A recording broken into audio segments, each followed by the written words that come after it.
Welcome to Useless Agent. This program is not meant for children of any age. Enjoy my nightmares. Stay chasing. Okay, let's do this. Joy, stop crying. I'm just a city guy, living fly, getting high, living till I die, getting by, whipping by, staying solidified, big time to be precise. Here's your ticket, ride, follow if you feel my vibe. I'm just a city guy, living fly, getting high, living till I die, getting by, whipping by, staying solidified, big time to be precise. Here's your ticket, ride, follow if you feel my vibe. 50. Smile on your face. Nobody give a fuck about 40. Nobody remember 40. And y'all niggas is giving me way too many 40-degree days. What the fuck? What the fuck? What the fuck? What the fuck?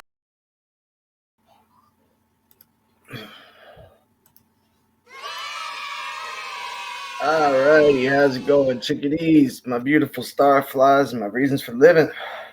This is this is an exclusive not TikTok. This is a exclusive Kick episode. I don't know if y'all can hear that reverb, but I can hear it. All right, so what are we talking about today? A lot of weird shit. We got the collapse of the bridge over in Baltimore. That is, hopefully everybody's all right.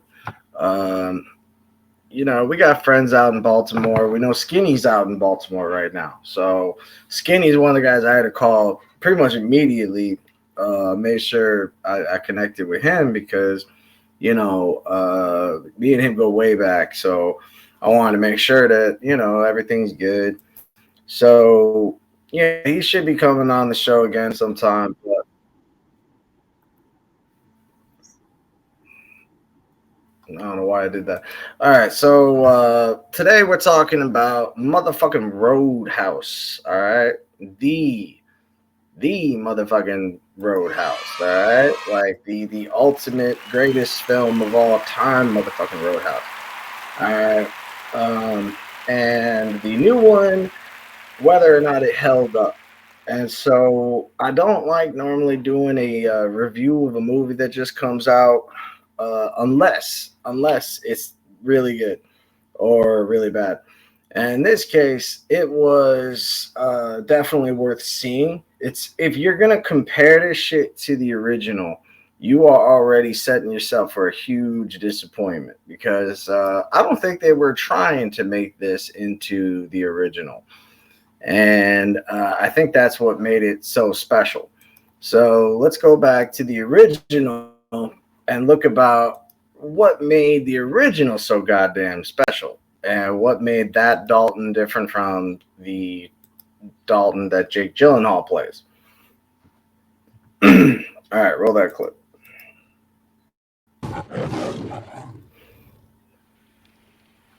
This is a new Double Deuce. I put a lot of money and time into this. To protect my investment, I've hired the best damn cooler in the business. From now on, he's in charge of all the bar business. What he says, goes. Dalton?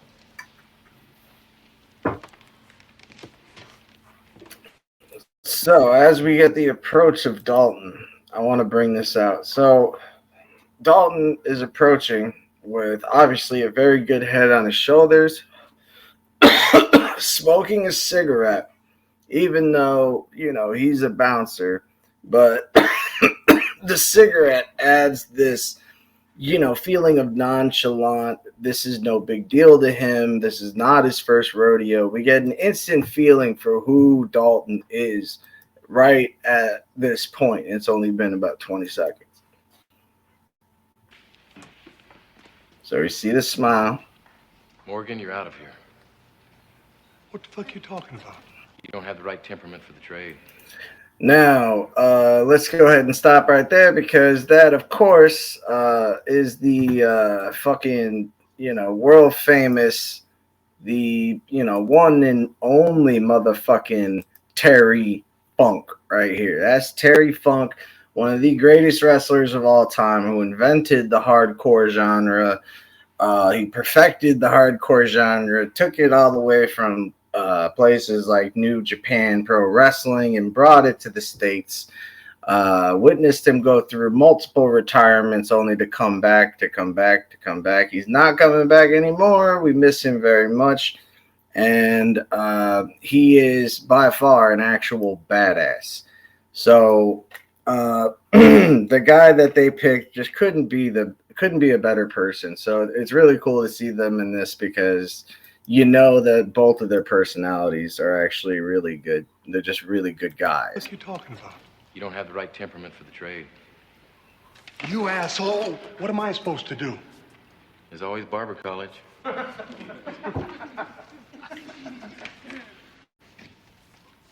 You're a dead man.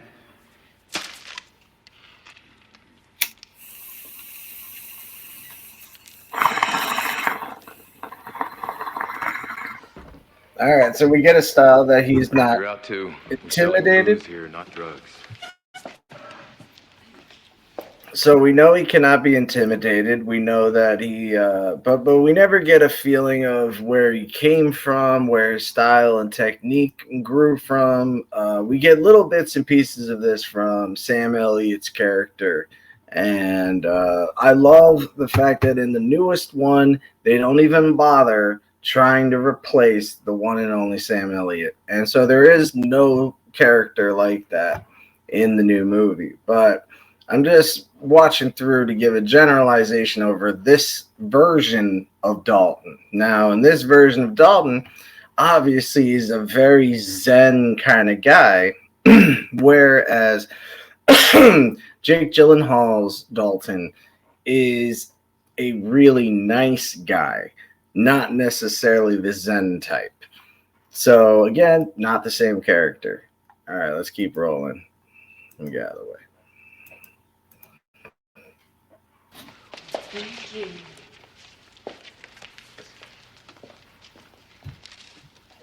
Anybody else here dealing? I'm telling you straight. It's my way or the highway. So anybody who wants to walk, do it now.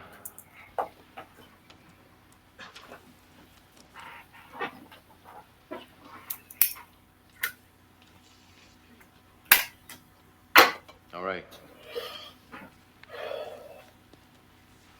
People who really want to have a good time won't come to a slaughterhouse. And we've got entirely too many troublemakers here. Too many 40-year-old adolescents, felons, power drinkers, and trustees of modern chemistry. It's going to change. I love that. Trustees of modern chemistry. There's so many ways that that could mean. He could be meaning steroids. He could be meaning making meth. There's a lot of different avenues you can go down. So in this scene, we're seeing Patrick Swayze's Dalton is not only zen-like, but he is also kind and direct. In this format, he has a team to work with. In the reboot, he's a loner, and it's more of almost like a mystery kind of thing. They kind of do this thing because one of the bad guys in the new one is basically a MacGuffin, and I will agree to that because basically it really had no point. Conor McGregor plays the villain in the newest one, so let's go ahead and jump into the newest one. And let's get into the feeling of Jake Gyllenhaal's Dalton and how this Dalton is definitely not the same one, if that's what you were expecting. Before we start, do you have insurance? What? Your coverage good? Like, you have dental? Oh, haha. Is there a hospital nearby? Is it, like, too far? About like 25 minutes, I'd say. Now, this was one of the greatest scenes in the movie because he goes on and slaps everybody, and it's beautiful. This scene is great. Stops, whacks him with the other side, but he's just doing it with an open hand slap. Now, this character ends up a lot more important than she leads on, who ends up getting kidnapped later. So basically, this Dalton is a former UFC fighter, and we get little glimpses like this of his past, but we don't get the feeling, or we don't get to know right away, of course, what happened. So the average mind would assume he got injured and it was just too much for him. But of course, if you're not the average person, you might have called it right away. I don't know about you, but I called it right away. I knew what the problem was. And so, fuck it. There's spoilers alert if you want to change the channel. But I like the fact that this one, he couldn't help himself but get overly violent.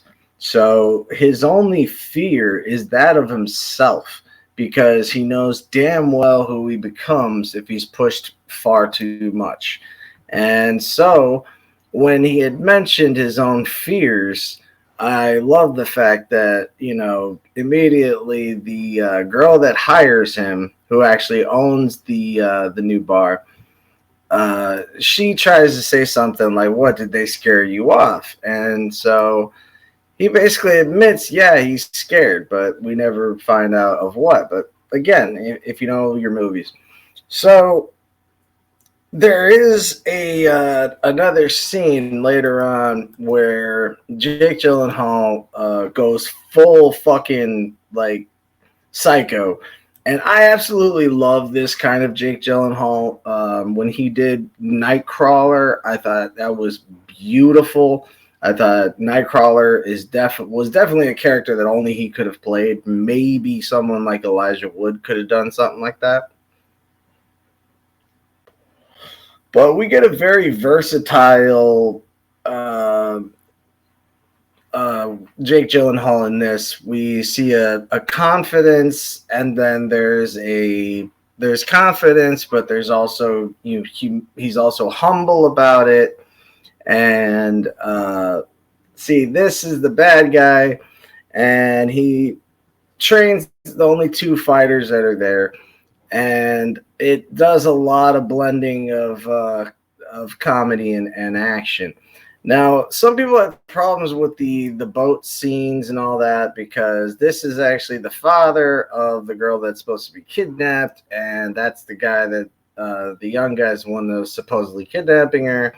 So during the scene when he walks up, he basically acknowledges them and knows that this is all bullshit. And so he finds out, he gets told, did you really believe my daughter is kidnapping him? Not really. And I love that the young guy says some shit like, actually, I did steal your daughter. And then he's just like, ooh, double cross. Like he makes it a very meta style over the traditional action film. You can expect a lot more of a meta take and meta humor. And there's a little bit of disbelief to it. You're going to have to suspend your disbelief a little bit because there's some stabbings in it that he takes, and they wouldn't go that easy.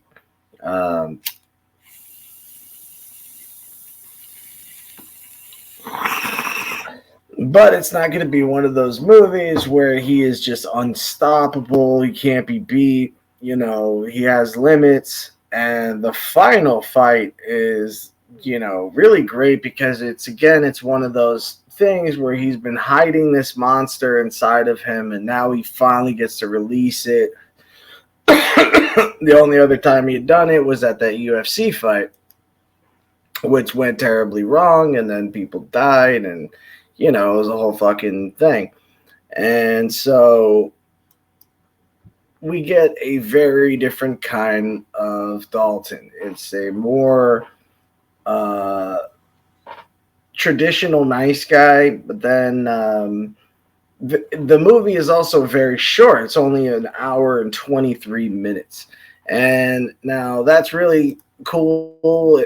Personally, I'm really tired of movies that drag on and drag on. Not every movie needs to be a 2-hour fucking epic. And Connor is just born for this fucking role. If you just watch him in his very first scene, you can tell he's not here to be Robert De Niro. He's not here to be your favorite actor. You know, he's here to have a good time.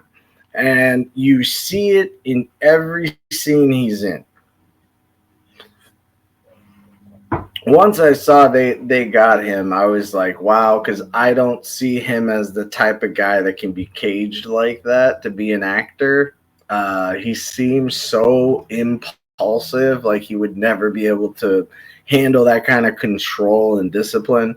But he proves me wrong in this. I mean, he doesn't do any crying or anything like that. But you know, even just to take a beating or even just saying a line can make or break your movie. It can make or break your actor. And, you know, I honestly think that he was just having so much fun with this film that he didn't really, he threw the caution to the wind. And there's so many good moves in their fight. It's so well choreographed. It's not bouncy.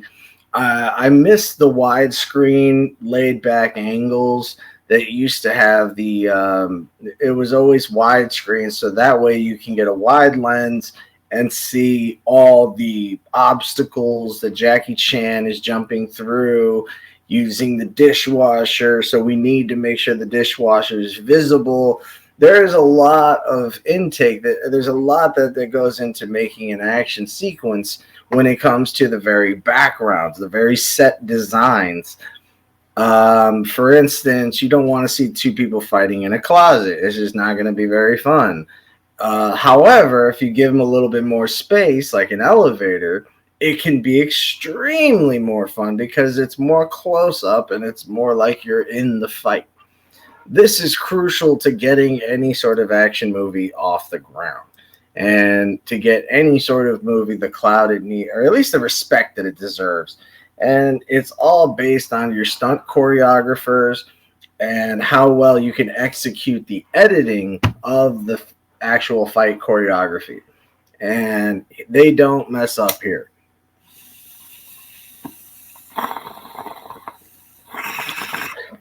Which brings me to like movies like the Bourne series, the Bourne Supremacy, the Bourne Identity, the Bourne fucking, I don't know, Golden Retriever. I don't know how many of those movies there were. They were all the same to me. I love Matt Damon, but I really don't like these choppy action scenes that are so chopped up and messy that we can't actually see any real action going on. You know what I mean? Like, you know, the hand is being blocked at 1 second, and then the very next frame, it's twisted, and I feel like I'm missing out on all these moves.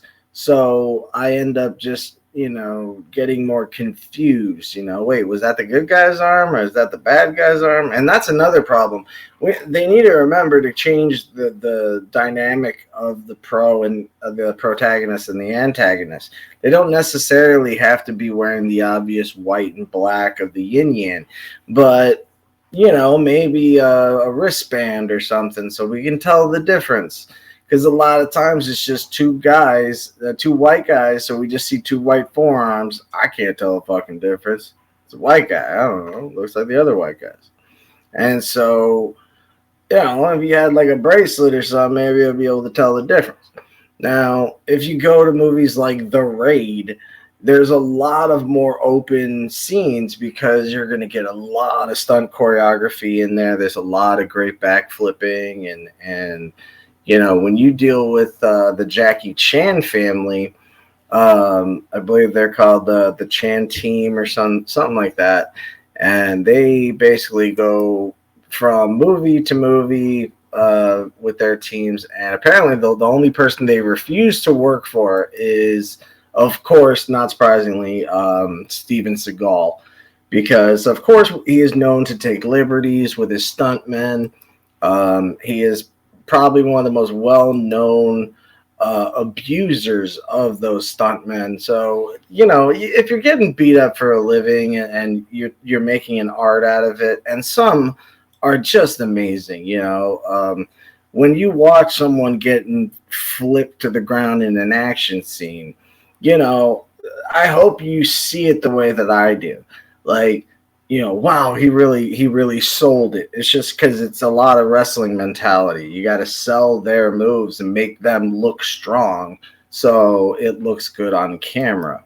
Now, Steven Seagal has never given a flying fuck because, I mean, the guy, he even lies about his own fucking name. It's not even the way you pronounce his name. His name is Steven Seagal. He just straight up wanted to be Seagal because he went to a fucking art exhibit and the artist had a name similar. And so he decided to just rip it off.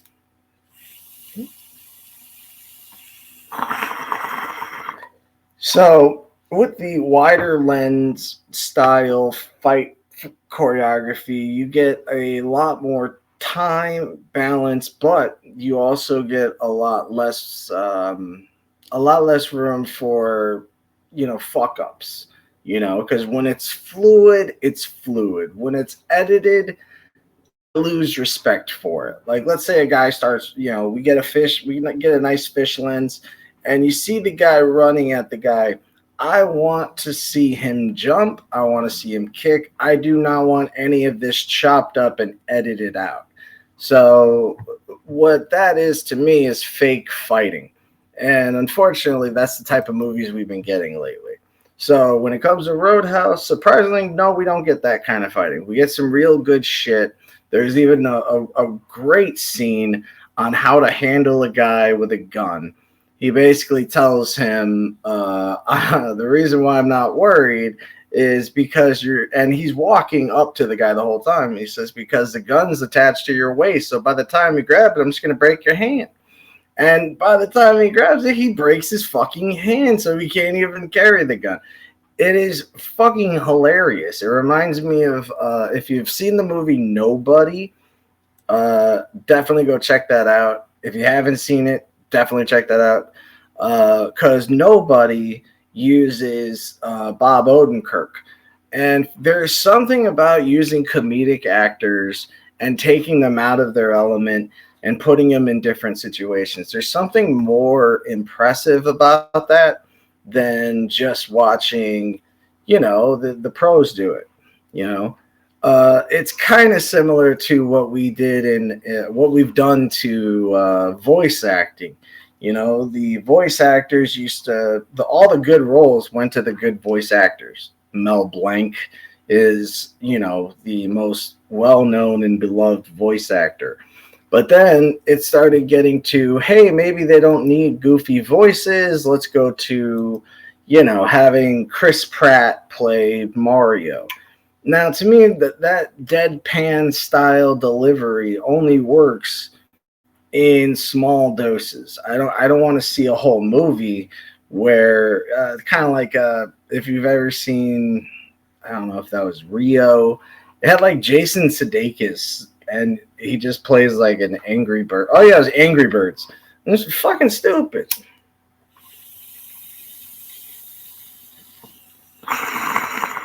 So this movie knows where it needs to be important, and it knows where it doesn't. And some people complained about the boat scenes and the any car scenes.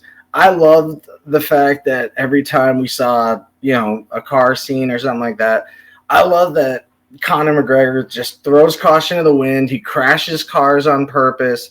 He is that kind of fucking guy. So it's very easy to believe he'd be driving around in a gorgeous fucking car, crash into a tree, and walk the fuck out. That sounds like something Conor would do. So, I mean, the fucking role itself, it was just molded for this guy. So, whether or not you like him as a fighter, that's a totally different aspect. Now you're talking about art versus the artist. And honestly, I don't know enough about MMA to even debate that. If you were to talk pro wrestling, I'd be able to be on the same page. And it's hilarious because, like, we're a different breed. Those that like pro wrestling, we are very esoteric elitists. We kick people out of our clubs for not knowing shit. We're one of those kind of assholes. But when you're in it, and you feel like family. You know, you guys are talking about, I don't know, fucking Dynamite Kid, Marty Jannetty and shit. So it's funny to bring up these little esoteric things. And Roadhouse has always been one of those esoteric things that's like, hey man, Roadhouse. Oh, it's my shit. You know, men just tend to do that. We love it. And it's just how we interact with each other. And so, like, I was at the dollar store today, and I swear to God, I talked for about 30 minutes about fucking the Rockers, which was an 80s tag team. But I saw a dude with a jacket, and he had one of the OG jackets. And next time I see that same motherfucker, he's wearing a fucking Kid and Play fucking jacket. The dude knows how to dress. But God, I mean, the guy knows how to dress, and I want everything he owns. Like, I covet that motherfucker. That's how much I love his shit. He has good taste.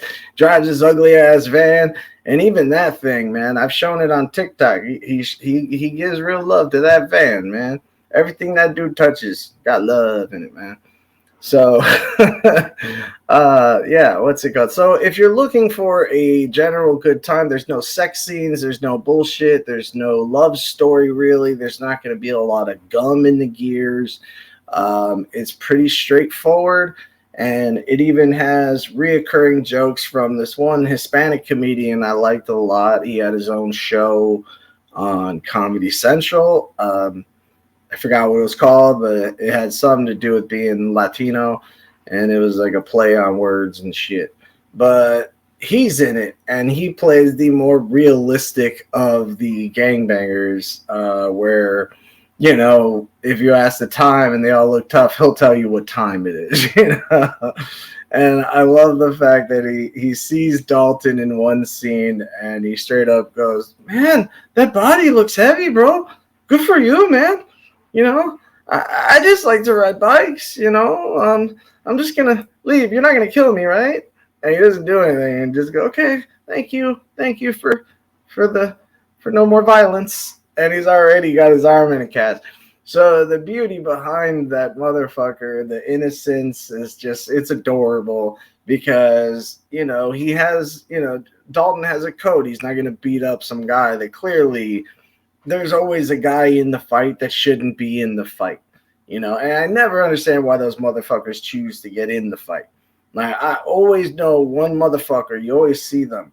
They're the fourth guy. They're the ones that talk the least amount of shit, and they just kind of stand there like, yeah, these are my people. I'm stuck. And you know your beef ain't with that guy. It's with the main shit talker. But, yeah, there is always a dude like that. And I remember I met one in jail. We were both in the same pod, and so we both get locked up in the same pod. And then I see the same kid, same dude.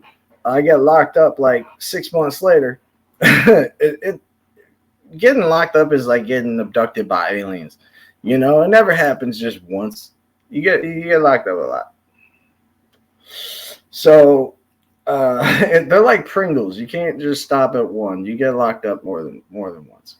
And yeah, so I met this dude in jail, and straight up, now this time he had face tats and all this shit, and he confided in me so many times that he didn't want to be in a gang. So there are so many of these motherfuckers out there that really don't want no trouble. They like the lifestyle, and they like, you know, they like the people, they like the jokes and shit, but they ain't about the violence. So it adds more to my point about there's always going to be innocence on both sides.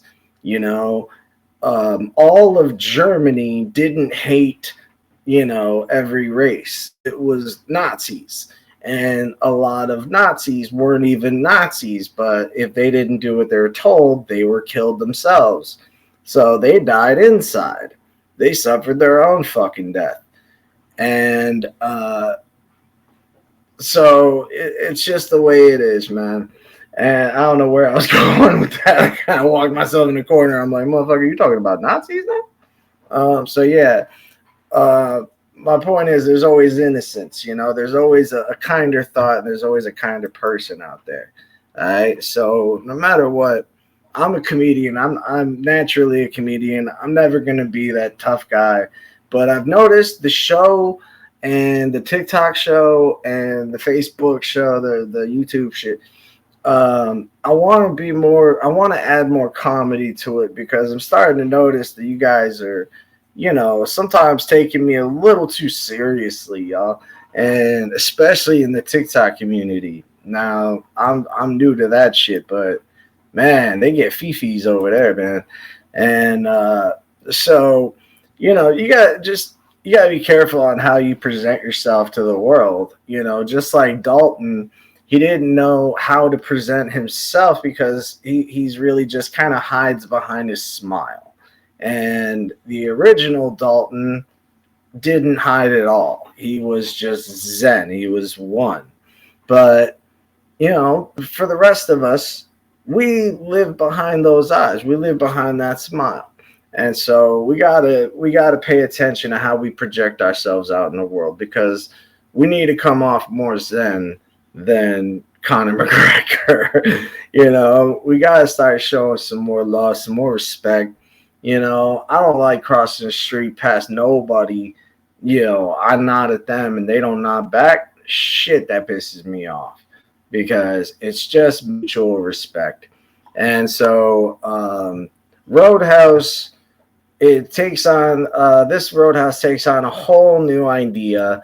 And so it's nothing really like the first one. They share names and they really it.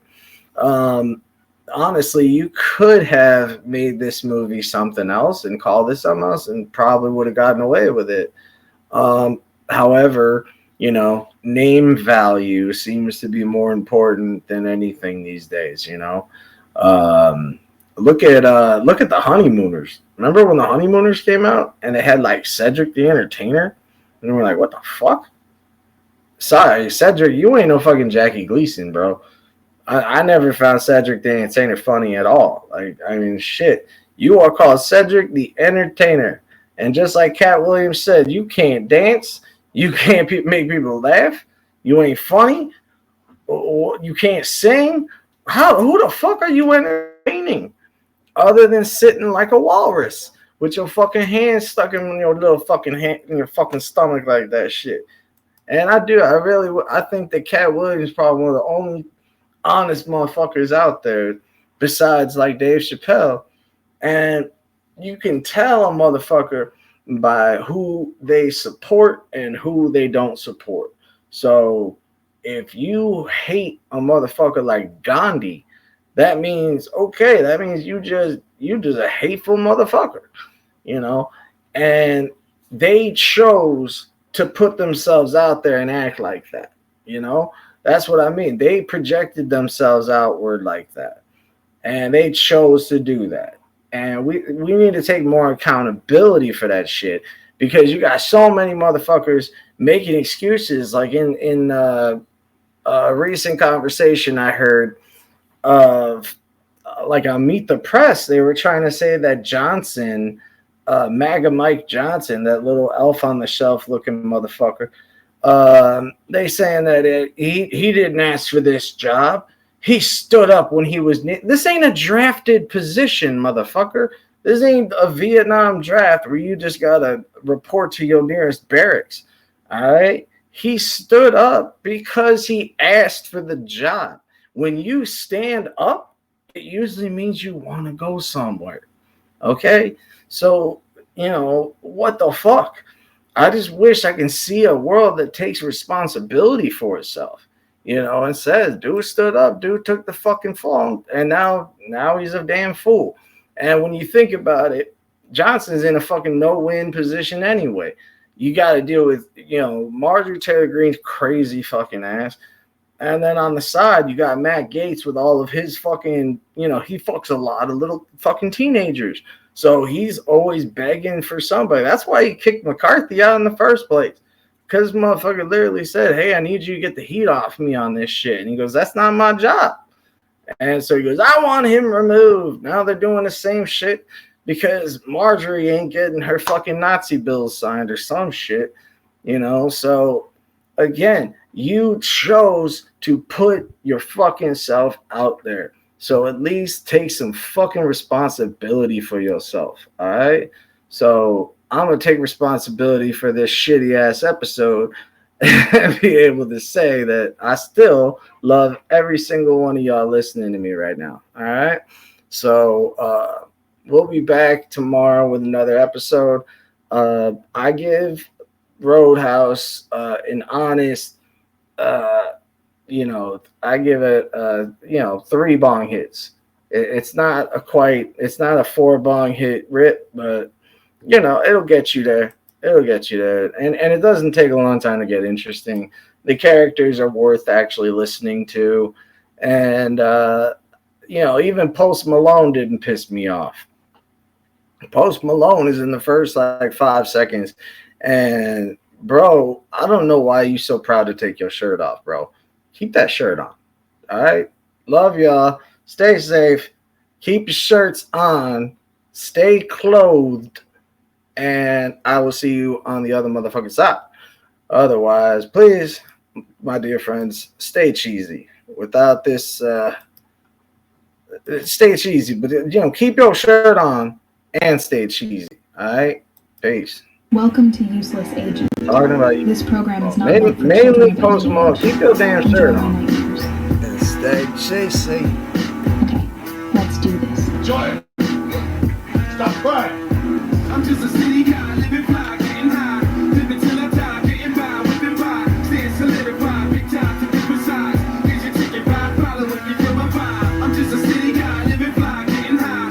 Living till I die, getting by, whipping by. Staying solidified, big time to different sides. Here's your ticket, ride, follow if you feel my vibe. 50. Smile on your face. Nobody give a fuck about 40. Nobody remember 40. And y'all niggas is giving me way too many 40-degree days. What the fuck? What the fuck? What the fuck?